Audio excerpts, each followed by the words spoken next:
Welcome, folks, to another episode of the Lessons from the Cockpit show. I am your host, Mark Hasera, and for over 60 years, my passion has been everything aviation. I'm an airplane nerd. I grew up making model planes. I never grew out of it, and I'm glad I didn't. On the Lessons from the Cockpit show, we debrief some of the most fascinating and intriguing pilots, aircrew members, maintainers, and aviation enthusiasts from all over the world. On our show, we hear some of their great stories, but more importantly, what did they learn from going through these extraordinary and extreme military, commercial, and general aviation experiences? These stories and lessons learned give our listeners a better appreciation for how does the aviation world work, and increases critical thinking skills both in the air and on the ground. And some of these stories and events you're going to hear for the very first time, to include today, because I had no idea Sea King helicopters had this mission. This is our second part with Commander Steve Bates, an SH-3 Sea King helicopter pilot, and he's going to tell us the history of the Sea King helicopter. The Lessons from the Cockpit show is supported by Wall Pilot, custom aviation art for the walls of your home, office, or hangar. Please, folks, go to our website, wallpilot.com. Take a look at some of the ready-to-print graphics. We're up to like 125 of them. We also do custom graphics in 4, 6, 8-foot airplanes, because you can peel off and stick to the walls of your home, office, or hangar. We've done a 30-footer before, and these are extremely detailed to the point I've even got the arming handles on the Sidewinder missiles on the F-15s. And that's where we get our financial support for the Lessons from the Cockpit show. So let's get right into it. Grab an adult beverage of your choice, sit down, strap in, and let's talk about SH-3 Sea King helicopters with former Commander Steve Bates.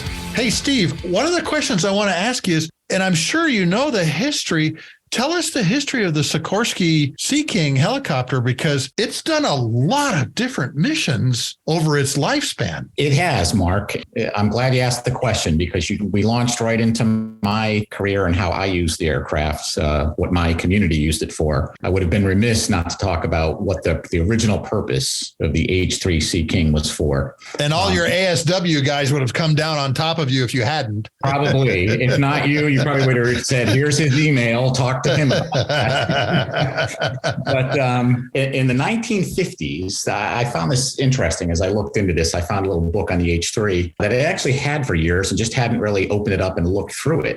But in the 1950s, the Navy was using the Army H-34 Choctaw to do in pairs. They had to use 2 aircraft to conduct the hunter-killer mission. One would do the hunting, and fortunately, we didn't have to worry about this, but had the balloon gone up, a second one would have had to do the killer mission. Because the Choctaw it had a nose-mounted reciprocating piston engine. The Navy put out a request for proposal for a helicopter that would use the new turboshaft engine at the time and could perform both missions with one airframe, because the Soviet submarine threat in the 50s is growing. And with the Choctaw, the space and payload limitations prevented one aircraft from doing the mission, both the hunter-killer mission. So as a result, Sikorsky came up with what their civilian designator is to this day, the S-61. There were a couple prototypes that were built, and that would eventually become the SH-3 Alpha model. It is a watertight hull, and if you look at one nose on, you will see that it is curved, and it comes to a point very much like a ship. It was designed for water entry, and it's got watertight doors because there's an electronics compartment in the nose of that aircraft. And I didn't know that. Yeah, there's all kinds of stuff in that nose underneath the pilot's feet and just forward of their feet. It was watertight hull, a 5-bladed main and tail rotor system with the turbine engines. And the SH-3 Alpha had the 2 engines made by General Electric, the T58GE-8. That was actually an improvement over the -6 engine that the prototypes used. The -6 engines had a 1050 shaft horsepower. The -8s, it went up to 1250. And those are the engines that I was using in the SH-3 Golf that I flew, that I'll get to here in a few minutes. Mm-hmm. That was the original version. They created a CH-3 Alpha, which was an amphibious cargo transport version built for the Navy. That Sikorsky's designator for that was the S-61 Alpha. And the cabin could accommodate any one of the following: up to 26 troops, 15 litters, 8,000 pounds of cargo. And 3 of these, and Mark, I have to say, I was fascinated to find out how much the Air Force was involved in this as I read into this. 3 of those CH-3 Alpha models were sent to the Air Force, and they were eventually redesignated CH-3 Bravos. And here's how that came about. So in 1962, the Air Force decided that they had a need for a helicopter with a range and payload to resupply what I sent you a text of. I don't know if you had a chance to look at that picture. Do you know what those are? Hang on, let me take a look. Sent it, I think, last night or the night before. I sent you a picture of something. And it's those big domes with radar or something underneath them, or listening devices. Yeah, they're called Texas Tower radar sites. I think there was one in the Gulf of Mexico, but there were several off the coast of New England, and they wanted to be able to go out and resupply those Texas Tower radar sites, as well as recover drones. You got that picture because I Googled Texas Tower radar, and oddly enough, you will see if you zoom in a little bit on the left side, there is an Air Force H-3, one of those I see that on the platform. So that was kind of fortuitous in my Google search the other with night. big USAF across the tail. That's right. Apparently, they were so impressed with the 3 CH-3s they got that they asked Sikorsky to build 3 more for the resupply of these radar sites. And I'm glad I read this, Mark, after I was done with my Navy career, because I could have gotten a little bit bitter. But apparently, this Air Force version had Dash 10 engines, which had 1,400 shaft horsepower. More power than the thing I was flying in the 80s and 90s. So, yeah, I could have gotten a little bitter over that one. Let's see some other things. Damn those Air Force guys. Yeah, you guys got the procurement thing down. You got the creature comforts good. Yeah, every once in a while we actually win a few of those battles, don't we? Yeah. Oh, I'd say more than once in a while. Yeah. So this CH-3 Bravo, it had a max loaded weight of 20,000 pounds, top speed of 159 miles an hour, or 138 knots, which is faster. They had downgraded that when I was flying it because it was much older and they didn't want to beat up. And you'll appreciate this little factoid. The number 4 CH-3 Bravo that the Air Force, it flew from Otis Air Force Base on Cape Cod, Massachusetts to Paris, France, in a flight that began on the 27th of May and ended the 5th of June in 1963. So I'm a year old when this is happening. It took a total of 35 and a half hours. It included stops in Labrador, Canada, Greenland, Iceland, and Scotland. And I don't know if it still holds, probably not, but I don't know if it's been attempted. But at the time, that flight broke the helicopter record for speed and distance traveled for an Atlantic crossing. I did not know that. That's amazing. Yeah, isn't it? Yeah, there were some neat little things. There were a lot of firsts with the H-3. It did set some land speed records, I think, when that first H-3 version came out. But yeah, pretty neat little versatile aircraft. Is this the same one that we used for rescue during the Vietnam War? The Jolly Green Giants are a derivation of one of the follow-on models that I will talk about here in a second. Okay. I'm going to give you most, but not all, because there are several other models. We could talk about this for another 5 minutes, but I don't want to do that to you. So this is all great history, though, because, I'll be honest with you. I know a lot of history of airplanes, but not helicopters. So, and a lot of my listeners have never heard this stuff, like going to Paris, for crying out loud. This is great stuff. Yeah. And you don't want to get lost. And you probably have to write Sikorsky and really dig and do some research to find some of this stuff. But I happen to have this little handy book that I had for years. And until I was getting ready to talk with you, I hadn't really looked through it. So I thought, well, let me look into some of this history. And it was some pretty neat stuff. Oh, it really was. The Air Force gets the Bravo model, and obviously the Navy updating the Hilo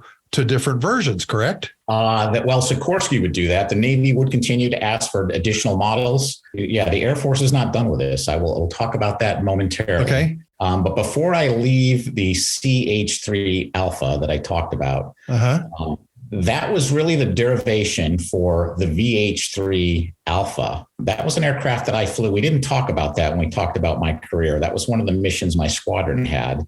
And the 8 of these CH-3 Alpha models were specially fitted with galleys, air conditioning, some airline type seats, toilets, and some additional radios for actual functional purposes. And an auxiliary power unit, an APU, was installed on the starboard sponson. These were presidential aircraft. They were flown by Kennedy through, Ford got new ones. So that would be, through Ford. And then in 1976, Ford would get new ones that would be designated VH-3 Deltas. And I can talk a little bit about those variances here in a minute. But the famous green airplanes that, helicopters. Marine One. One. Yeah. The famous green and white helicopters that land on the White House front lawn.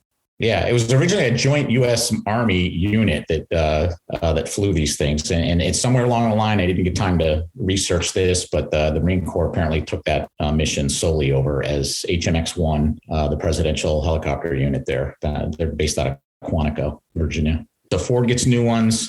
Now back to the H-3 Charlie. So apparently the Air Force was impressed enough with the H-3 Bravos that they got that in late 1962, later that same year, they issued an RFP, a request for proposal, for a helicopter that could lift 7,000 pounds and be able to load cargo as large as a standard Jeep. So the Sikorsky variant that they came up with, they designated the S61R Romeo. And that was a development of an earlier Sikorsky design that they were doing for the Marine Corps. And it was a pretty extensive modification because the main one, there were several others, but the main one was that the fuselage was redesigned to have a hydraulically operated rear loading cargo ramp for Jeeps and other large cargo to be loaded up on, drive right up onto. Really? And to answer your question about the Jolly Green Giant, this version, this H-3 Charlie model, was the genesis of the H-3 Echo Jolly Green Giant of Vietnam War fame, and what the Coast Guard would eventually get, the H-3 Foxtrot Pelican. They both had that rear ramp. Yeah. And those were derivations of the CH-3 Charlie model. So Sikorsky's really had quite the run on this H-3 and all its variants. They really they made some hay, so to speak. With this one. And I mean, think of all of the pilots that during the Vietnam War were saved by that helicopter. Yeah, and there were a lot of, obviously there were some modifications to the Jolly Green Giant. The main ones being armor to protect the crew, and of course guns. There were other things. There were tools like a force penetrator that would go down through the trees so that the pilot could get on it and be extracted from the jungle. Hill Air Force Base has one on display up there. They have that, and they also have the Pavlo in front of it, and they've got the ramp down in the back so you can see up through the inside of the helo. And now that would be interesting to be able to walk inside one of those, because I'm curious as to how much bigger that cargo space is than the H-3, the SH-3 that I flew. I'd be curious to see that. What's amazing about the Hill Air Force Base Museum, Steve, is they have an open cockpit day where they open certain airplanes. The SR-71, they always do that one because everybody always wants to see down inside that thing, okay? But they opened up the SH-3 so that people could go up the ramp and out the door. So you could actually go through the whole thing. And I remember walking through it and seeing, of course, all the cables and lines and everything like that. And I thought, this is pretty roomy in here. And of course, the winch, for hauling people up and down was right there too. It was amazing to see the inside of that. Of course, then when you walked into the Pavlo, it was massive. The Pavlo was a big helicopter, but it was just amazing to see that. And this particular one, if I remember right, had flown during Vietnam, had flown post-Vietnam. And, as the Air Force used that thing for a very long time. Yeah, it's got some tenure for sure. There's a lot of stories about guys that were flying during the Vietnam War that got picked up by that helicopter out of the jungles of even North Vietnam. It's an amazing history of rescue, and A-1 Sandy Sky Raiders escorting them in and escorting them out, and numerous things. So yeah, those guys had some chops because that was a very non-permissive environment to have to go into to rescue people. So it really was. Yeah, It really was pretty amazing what they did. I think there were a couple books. Chicken Hawk, his last name was Mason. He wrote a book about. It's got a great description, I think, of the startup sequence of an H3. I read it and thought, oh man, yeah, I do that daily all the time. There's another one called North SAR, I think, that talks about. I believe it's been a long time since I read it, Mark, but I think that also deals with rescue in the Vietnam War.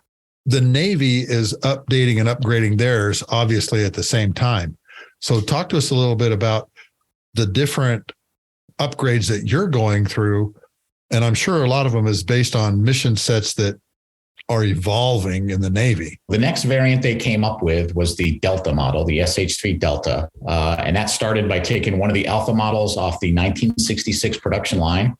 They fitted it with those Dash 10 engines that I was so jealous of that the Air Force had on that. I had an additional 140-gallon fuel tank, and this had a larger horizontal stabilizer. What you don't see, I think, in that picture I sent you was on the starboard side opposite the tail rotor. Yeah. There's like a little wing. It's a little horizontal stabilizer. Yeah. It's bigger than the other version. So it had a supporting strut that supported the bottom of that stabilizer. Oh, yeah. It was mounted into the airframe on the opposite of the tail rotor side. It had, now I'm starting to speak out of my depth here because I did do this ASW mission, which at the time I was flying the HS squadrons, the helicopter anti-submarine warfare squadrons. You may get some hits from people correcting me on some things, but what I read, what I was able to research was it had a variable torpedo launch rails installed, which allowed torpedoes to be launched while it was in a hover. The torpedo payload was reduced from the original 4 that the Alpha model could carry to 2. And I assume that's because they've added a 140-gallon fuel tank and there's more weight to the aircraft now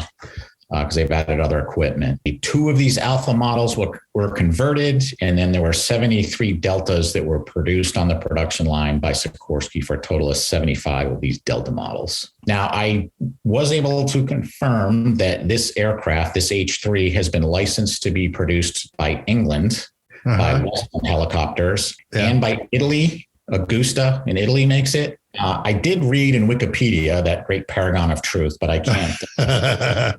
I can't validate it or verify it. That also lists Mitsubishi is licensed to produce it in Japan.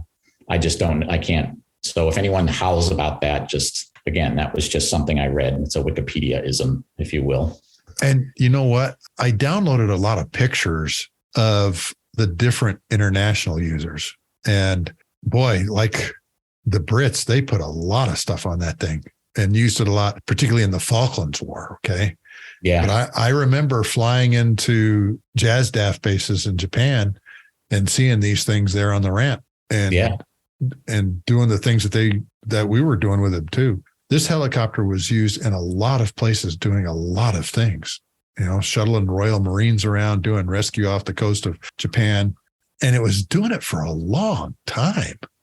It was. And I will, when I wrap up talking about these various versions, I will point something out about that, something I can't verify, but hold that thought. I'll talk about that in a few minutes. Hey, I just thought of something. So how much gas do you burn like per hour on a normal mission? Do you remember by chance? Boy, you're asking me to go in the way back machine now. So we used to fuel it up to about 3,500, 4,000 pounds. Okay. And you burn about 1,000 pounds an hour typically. Now, if you're in a hover, that's requiring more power, so you're going to burn a little bit more. But, the gauge, and to use Navy terminology, was that you burn about 1,000 pounds an hour flying the H-3. So it had about a 3 to 4 hour set of legs on it per bag of gas. So tell me something. Did that change when you were hovering versus when you were moving forward? Did the fuel consumption change noticeably, or did it pretty much stay the same depending on the flight conditions you were in? It would change. Whether it's significant, it's hard to say. If you're on a mission, and this is where the ASW guys could help you out better, because they would be in a hover a lot, dipping sonar, dropping sonobuoys. The mission I was on in the community I served in, you'd hover long enough to land on the deck or land wherever you were. You didn't typically hover extended periods of time. We did it sometimes when you're recovering drones or stuff like that. But I was just curious. But the hover definitely required more power. So it would definitely burn gas, more gas per hour. You know what, Steve? I flew this, you'd call it Seahawk. We call it Pavehawk, the Army's 60 simulator that they put in a container. They call it Boss. I could fly it pretty good, actually, for a tanker guy, a ham-fisted tanker guy. I sucked at hovering. Yeah. I couldn't hover to save my life, Steve. Why is hovering so hard to do? I think it's maybe a twofold thing. First of all, rudder inputs in a helicopter are much more critical than in a fixed wing aircraft. Essentially, most of the time you can fly with your feet on the floor in a fixed wing aircraft, correct? Yeah. Flight. In a helicopter, pedal inputs are key. You're counteracting that main rotor torque with those rudder pedals that are bringing inputs into the tail rotor, which is doing that. Yeah. So it's constantly changing. And if you get a gust of wind or the wind shifts, it's going to, change that. And the other thing I think is it's just technique and how you're taught, Mark, because when I was a student, and then I used this when I was an instructor, I had an instructor show me that you don't need to be making big inputs with the stick, with the cyclic in helicopter terminology. Mm-hmm. And he really moved that stick around rapidly in just a little 1-inch circle. And the aircraft stays pretty much where it is. You do have to be a little bit delicate, a little more delicate on the pedals, rudder pedals. But otherwise, that's really it. I think it's because the rudder pedal inputs are much more critical to rotary wing aircraft than they are to fixed wing, particularly when it comes to hovering. And this particular gentleman had flown with the 160th SOAR. So he's one of those kind of guys, And he would tell me, he goes, Mark, I used to fly this 2 fingers and a thumb. Yeah. And he just said, stay over the numbers. And I was all over the place. Yeah. As long as we were moving forward or backward or sideways, I could do that. But man, I tell you, hovering was hard, Steve. Yeah. That was a very hard concept to grasp. And I think over controlling to your That's exactly what I was doing. That's what most people do, especially young students, brand new to it. They're a little nervous, so they're squeezing the black out of the stick grip there. And it's a very finesse type of flying, especially. And I do remember absolutely right. The rudder pedal inputs were kicking my butt. Okay. Yeah. Because I was going left and right all over everywhere. And that was very humbling. I'll just put it that way. Yeah. And every time you move the collective to, raise or lower your altitude, you're changing the power setting, which is requiring a corresponding input in the pedals. Right? You push the collective down, you need to put in some right pedal to keep the nose straight. You pull it up, you got to put left pedal because you're putting torque on that, the engines and transmission and so forth, that it's going to cause that yaw. Every little motion with that collective is going to cause yaw. So you're it's definitely a little more complex. It requires a little bit more seat of the pants type flying. That's totally counterintuitive to a fixed wing guy or gal, because you're like you said, most of the time I had my feet on the floor. Right. And I remember this instructor. Get it to the max extent you can. Yeah. And I remember this instructor guy telling me, okay, you're not using the rudder enough. And I'm like, that's like totally foreign to a guy that flies fixed wing. So, okay.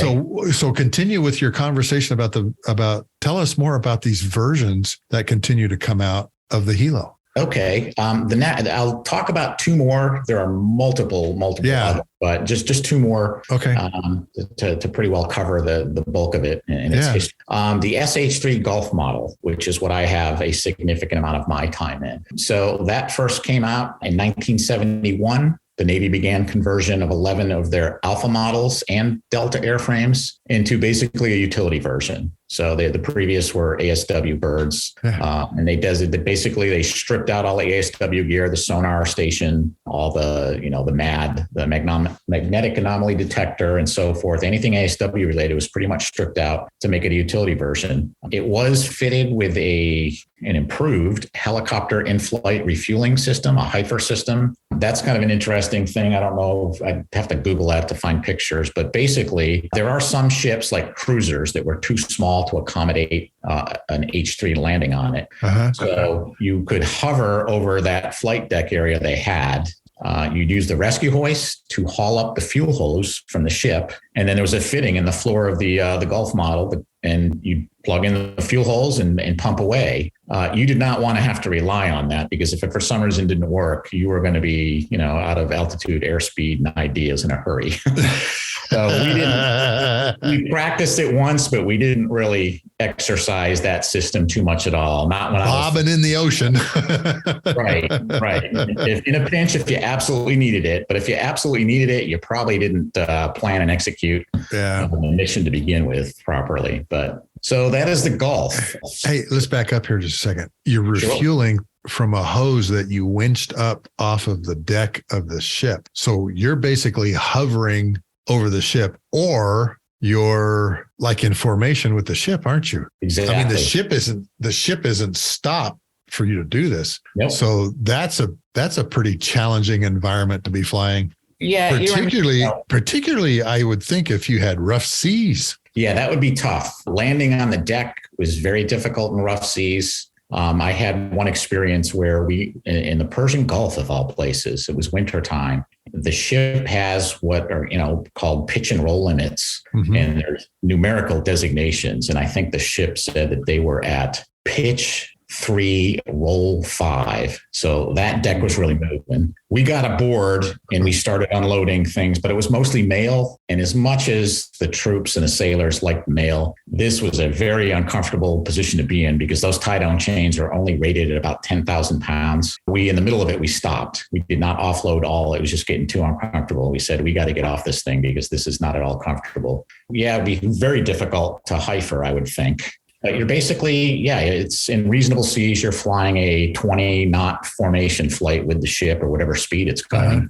And that could be interesting because you can get in and out of, depending upon the ship speed, you get in and out of this thing called translational lift. But I don't recall that ever being an issue when I was doing that. But not all that hard to hover around the ship. It's getting it down the flight deck as you're coming down. You don't want a lot of lateral movements or forward movements. The first time I ever landed on the deck of a ship, I just could not get used to that hangar deck, that hangar bay door that close to me. And I was just squeezing the life out of the stick. And I drifted forward when we finally landed. The ship has a circular paint job there on the flight deck with some diagonal lines. And there are 2 hash marks that, in the case of the H-3, the main mount should be in between. I was forward of those about a foot or two. And the landing signal man who was directing me down, we finally got it on the deck. He looked up at the blade tips and at the hangar deck, and he kind of did one of these, like you're about, this. You're about this far. And then kind of wiped his forehead in a gesture. But it came to be very fun. But initially, I was not comfortable with that, the superstructure of the ship being that close to the blades. And you know what, Steve, I've been on several Aegis cruisers and destroyers, and I found that fascinating to go back to the fantail and see all that. Now, one of the other things that I noticed too is there's some kind of winch system that pulls you guys down, or is that to keep you in place? That is a system unique to the SH-3 that replaced the H-3. Okay. We did not have that. It was called, I believe, a RAST system, a recovery and something. I forget what the acronym stood for, but that was for the H-3 version. And see, that makes sense because several of these ships had 1 or 2 helicopters that they would hold in their hangar bay. I just remember walking out and seeing that thing. I'm like, what in the world is this? And he goes, oh, yeah, we come out here, we hook the helo to it, and we winch it down. Like, you do what? He goes, and we winch it down. Rough seas as well, I believe. Again, that's what he said. He said it's for rough seas, and it's just to help the helo get down. And we have a pole with this big hook on it that has the line on the end, and we will reach up and hook the bottom of the helo down and then just winch it down onto the deck. And I'm like going, yeesh. Yeah, I never thought to ask some of my buddies who flew that aircraft and that system, but I would not be comfortable with that because I know that's unnatural to a pilot, isn't it? Okay, well, the ship's got control of the helicopter now, right? And the ship, if it's in rough seas, the fantail, the rear of the ship might come up, but then when it comes down, I would worry that it would really yank, caught that cable, and that wouldn't be a good place to be at all for me. So I will have to ask some of my buddies who used to fly that H-60 and use that system, what their experience with that was, because I never did think to ask them. And you know what, Steve, a lot of our listeners don't realize, in the airplane, my airplane, we had roll, pitch, and yaw. Everybody has heard that. Yeah. But when you're on a ship, you have roll, pitch, yaw, heave, and sway. Yeah. That you have to deal with, And I remember being on the USS Enterprise when a tropical depression had just gone through the Capes the day before. Oh, boy. That's the only time, Steve, that I've been on an aircraft carrier where I was having to really hold myself up going down the passageway. I remember talking to one of the guys. He goes, this is one of those instances where we don't let the nuggets fly. And I'm like, yeah. I said, I don't understand all this. He goes, yeah, you have roll, pitch, and yaw, but we have heave where the ship's deck is going up and down. The front goes up, the back goes down, and then they switch. And then he says, you have to remember it sways back and forth, left and right, as well as roll, pitch, and yaw. And I'm sure you've had to land in some nasty conditions where you're dealing with that. Do you remember any particular situation or instance where you were dealing with pitch and, heave and sway coming aboard the ship? In the times I operated with a carrier, we were never in seas like that. My experience on a carrier is if the seas were, they got moderately choppy. Yeah. You'd be walking down the passageway and you might once in a while feel kind of a light feeling in your stomach, like, oh, that was interesting. Yeah. But the carrier is a big, big ship, and you don't typically see that. On the small boys, the destroyers, the frigates, and that experience I told you about in the Gulf where we landed and we didn't finish unloading mail. Yeah. That was, you're seeing the superstructure just moving around, doing this. The aviators call it like a Dutch roll, but it's doing all kinds of motion, and it's not comfortable. But that's that heave and sway, like you said, Dutch roll. Right. That's kind of like heave and sway to a pilot. And I just remember I was actually in Pry-Fly watching the jets come in, and it was all of the really experienced guys. They just said, nope, we're not letting the nuggets fly today because it's just so nasty. Okay, what year were you on the Enterprise? I was on the Enterprise in 2001. This is the crazy thing. Okay. They were deploying to the Middle East, and this was March, April of 2001. And this was their go to war deployment. This was when they were out and 9/11 happened. Okay. And they ended up staying out a little extra time. The CAG and the DCAG, I had taken our weapons school students out there. We had gone out to sea with the ship from the harbor, but we got a cod ride back in off of the ship because it was turning east to deploy. Man, that was amazing because this tropical depression had gone through the day prior, and we put all of our stuff on the ship, and it was pouring rain.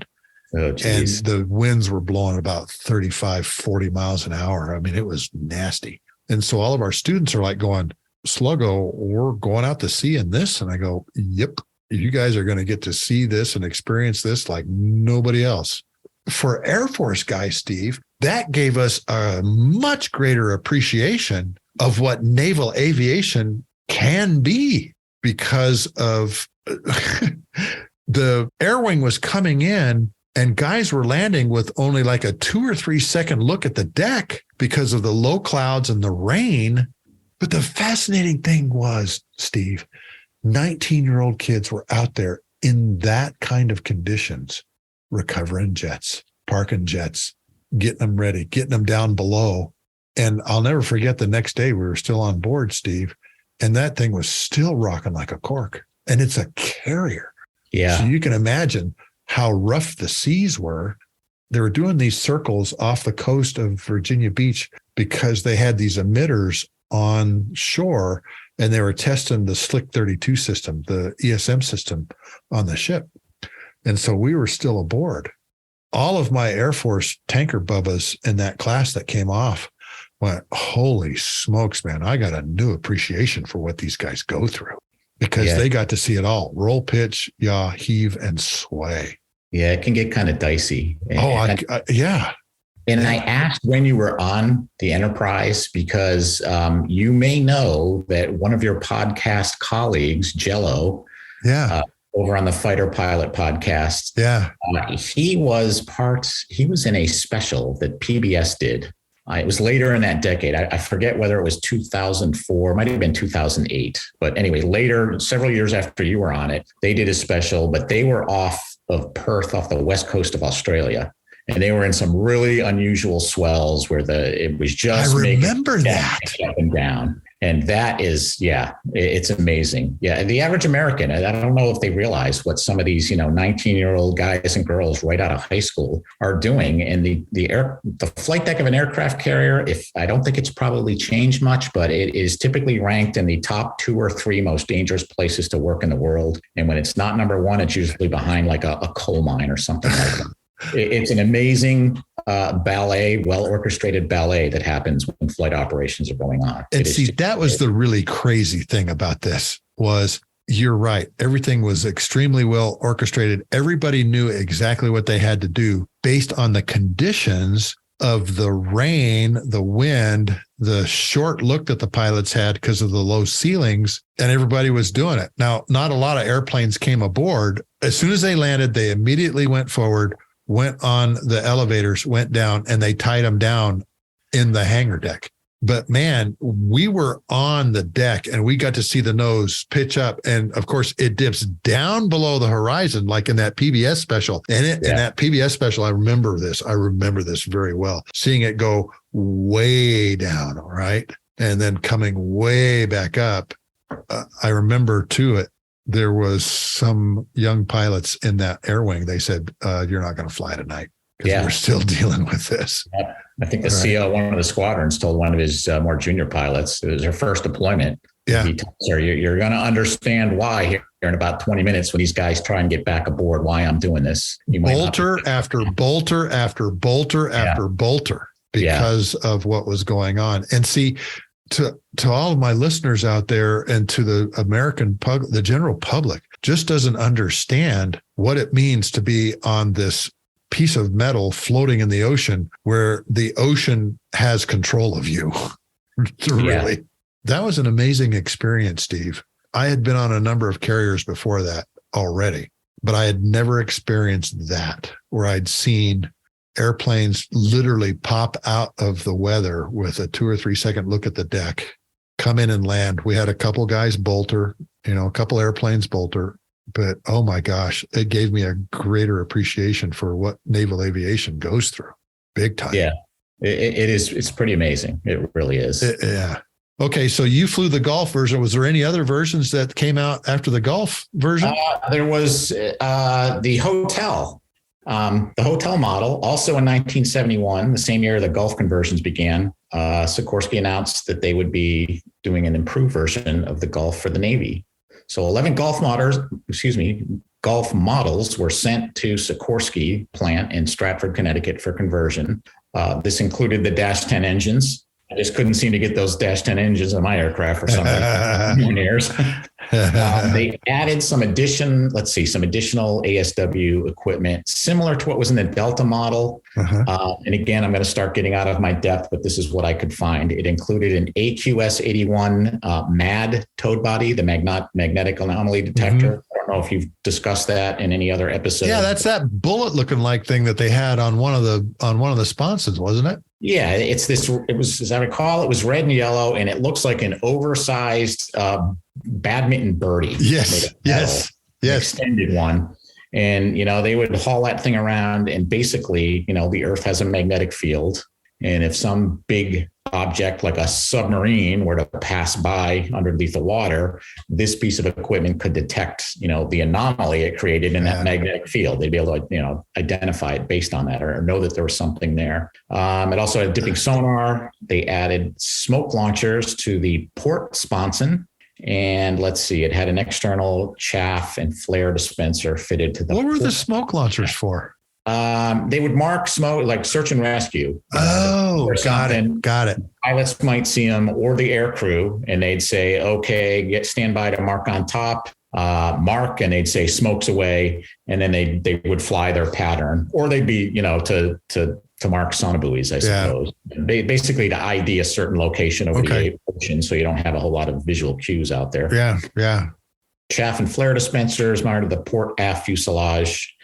It had a 600-mile range due to a third fuel cell, bringing the fuel capacity to 840 gallons or 5,460 pounds. Wow. The sponsons were plumbed for an external fuel tank capability. I think I ever flew with that. And it had ice shield deflectors that were first, I believe, installed on the SH-3 to protect the intakes from ice or other, fog, stones, birds, whatever. Yeah. The hotel did have a 4 Mark 46 aerial torpedo capacity, and it was nuke capable. Now, I don't know much about nukes, but what I did read was that it was capable of delivering the B-57 or the B-61 nuclear weapon. You may know more about that than me. I know about B-61s, but Steve, I had no idea if you dropped those from a helicopter. Yeah, and it was probably, again, I will be speaking out of my depth. You would need one of the ASW types to talk to it, but I think the torpedoes could be nuclearized, as it were, but I don't know if these are actual air launched. They go to altitude and drop one of these. I don't imagine you'd escape in a helicopter. That's what I was just thinking, Steve. I was just thinking, well, this is a one-way mission. Yeah. Now, with the B-61, see, I was at Pease Air Force Base with FB-111s, and of course, they were carrying B-61 bombs. We called them the dial-a-yield bomb because you could dial up or dial down the megatons of the explosion. Oh, wow. Okay. Wow. When you said that you could carry B-61 on the helo, I went, oh my gosh, wait a minute. That's a whole new perspective that I didn't even think about. But of course, during the time period, what we're talking 70s, 80s, and so forth, I could see that because what happens if some Russian submarine gets cocky in the med or the balloon goes up, Yeah. A lot of my Navy buddies that flew during that time period, one particular flew A7s. He said, yeah, we had a nuclear capability on the A7. We would load one up and go pitch it somewhere, and we do this, like over the top thing where we throw it out there, way out there, so we could get away. But I never thought of it being on a helo. I'm not sure that the A7s or the A4 that my father flew, he said the same thing. You had that, you'd pop up, you'd let it go, and then you'd roll inverted and get out of Dodge. It's the old turn and burn, deliver it and get out of town. But my father told me, he had he told me this just before he passed several years ago. He said, we all had designated targets, and he had one that was in Bulgaria somewhere. But I think he said that I'm not sure that was going to be a return trip. You probably got to get through some air defenses as well, let alone the nuclear blast. So for a helicopter, I think it's like, have your will written and your ready to go. Have your will updated and on file. Yeah, that's amazing. I had no idea. Yeah, carrying a B-61, and that's a big piece of metal too. That is not a small thing to have hanging from any aircraft because like I said, I've been up close to a B-61. Matter of fact, there's one on display in the Air Museum in Denver, Wings Over the Rockies, has one next to an FB-111. And I remember it had a maroon nose cone on the one on display. And that meant it was a live nuclear weapon. Oh, geez. Yeah. If the B-61 was a live nuclear weapon, it had a metallic maroon nose cone on it. So all of the airplanes that were on alert during the 80s at Pease when I was there, all the B-61s had these metallic maroon colored nose cones on them. If it was inert, it had like a black or a blue one or something like that. Isn't that crazy? I still remember that, the small detail. Yeah. And when I read this, I didn't bother to look. So I don't, or to research or Google search what these things look like. So I'll have to do that to get a sense of how big these things were. And the crazy thing is they're still using them now. Last year, I saw an article, Steve, where they were working on the B-61-10 because now it's GPS aided. It's GPS guided. It's no longer this thing that you just drop somewhere and you have the parachute come out. They had a parachute in the back of them that would pop out so that it would give the crew time to run away from it. But now it's GPS aided. They were dropping it from an F-15E over the Edwards range. So that thing is still around. Wow. Isn't that crazy? Any other versions? Any other those are the ones that I took some notes down on and talked to. This book lists a whole bunch of other things that I was What's the name of the book, if you don't mind me asking? That's a good question. Here, I'm going to show you. It says the H-3 Sea King in Action. This is a series of things. I don't know. Let's see. Oh, yes. I know exactly which ones you're talking about. Yeah. I have those because I'm a model builder. Yeah. Squadron Signal puts those out. Yeah. It says aircraft number 150, Squadron Signal Publications, right? Yep. Okay. Yep. They do a lot of those kinds of things. That's primarily what I looked at. I looked at that little bit at that NATOPS manual that I had sent you excerpts from. The drone. But there's one question I got to ask you. Sure. I noticed when I was doing your illustration, your drawing, there's a big shield in front of the engine intakes. What was that for? Was that just to keep stuff from going down in the engine? Because at first they didn't have that. And then I noticed that they had that big, huge, I don't know what you call it, air dam in front of the engine. Yeah, it's called an ice shield. I'm looking through my notes here because that was first put on, I don't know if it was the Bravo or the Charlie model. But yeah, when it originally came out, they didn't have those. Those intakes were exposed to the wide open, just like an A7 and F-15. They added those. It's in here somewhere. I just don't know. That's okay. It's just to keep stuff from going into the engine intake, though, huh? Yeah, and that was probably very helpful for my experience I talked about over Italy when we got into some icing conditions, because that could have, as I said already, that could have ended badly. Yeah. And the ice shield probably helped keep those engines purring along nicely for us. Oh, yeah. What I thought was cool is, you had, what was it, desert ducks written across the one picture you showed me. Yeah, there's all kinds of things they write across it. That was the detachment out of Bahrain. Yeah. And it was better known than the home squadron back in Norfolk, Jacksonville initially, and then Norfolk, Virginia. And I think that was a bit of a source of irritation for COs at the time, because it brought the mail. Everyone in the Gulf on the ships knew, the Desert Duck's coming, great, our mail call. Yeah. It was very, very famous, more so than the squadron back home itself. So yeah, you mentioned that earlier in the episode. Yeah. Everybody knew who the Desert Duck was. They sure did. So the only other little tidbit of information I would offer, again, going back to your colleague Jello. Yeah. He did an episode about 2 years ago on the E-2 Hawkeye. Uh-huh. And in that, it was pointed out that it is the longest tenured airframe in the air wing today. Yeah. I would need to research this more and try and find out, because when the H-3 first came out, I'm not sure I don't know when the first HS squadron stood up, the ASW squadron. So they may have gone out as one or two aircraft detachments and may not have been part of the actual air wing. But I suspect it's quite possible that until the H-3 had been transitioned to the 60 for those ASW squadrons, it may have held that title as longest tenured up until that point. And since then, the E-2 has obviously taken that moniker. But I think the H-3 might have been the longest tenured up to the point it went away and was replaced by the 60.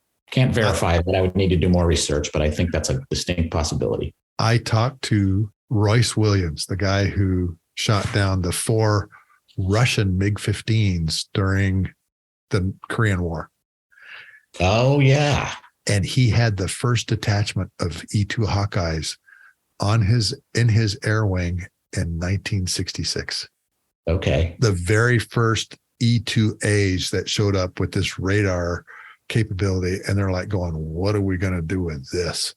And that was the summer of 66. I know. I know the H-3's first flight was like 1961 or give or take. Yeah. I just don't know if the actual squadrons were incorporated into air wing and that made it the longest tenured at the time. I don't know, but I know they've been around. They had been around a long time. Yeah. The last H-3 was stricken from the Navy inventory in 2006. Same year as the F-14 Tomcat went away, I believe. But from my old squadron, it was the last squadron to fly the H-3 before they've completely transitioned to the 60s. Isn't that amazing? Yeah. That thing flew for that long, 40 years.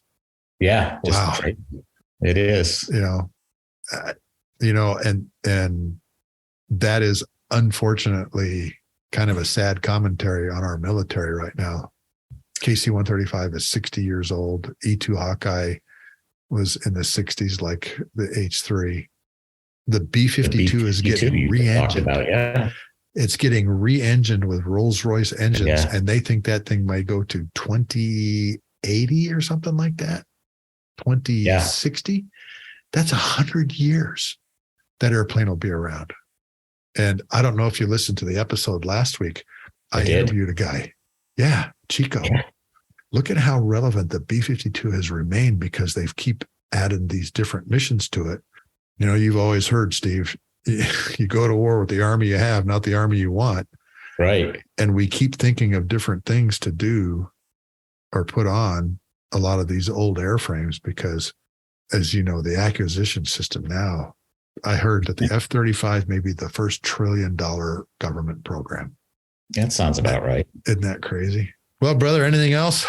No, I think that covers. I think we've covered most of the versions. I think the versions that people are familiar with anyway. And I just wanted to share that Air Force side for you. I had no idea till I read this thing. I was like, wow, Air Force has been kind of knee deep in this thing for a bit. Yeah, we have. When I got to Kadena in the 90s, that's what we had. We had H-3s. Yeah. We hadn't gone to Pavehawks yet until like 2 or 3 years later. And if I remember right, we had like 67 or 68 models or something like that for a long time until our MH-60s showed up. But what an incredible vehicle and helo, and what a tremendous history the Sea King has had and the things that it's done. Holy smokes. Thanks for sharing this history, man. Oh, thanks for allowing me to do it and have me on your show. This is like my Navy career. It's very humbling. It's been great. Well, you know, and I think all of us look back at some of the experiences we've had, Steve, and we go, wow, I can't believe I did that. I can't believe I was a part of that or whatever. So again, brother, hey, it's been great to have you on the show, man. This has been some great stuff of the history and the missions that the Sea King helicopter has done. Thanks for being on with us. Oh, thank you, Mark. It was a privilege to do so. To all of my listeners out there, this is why I do this.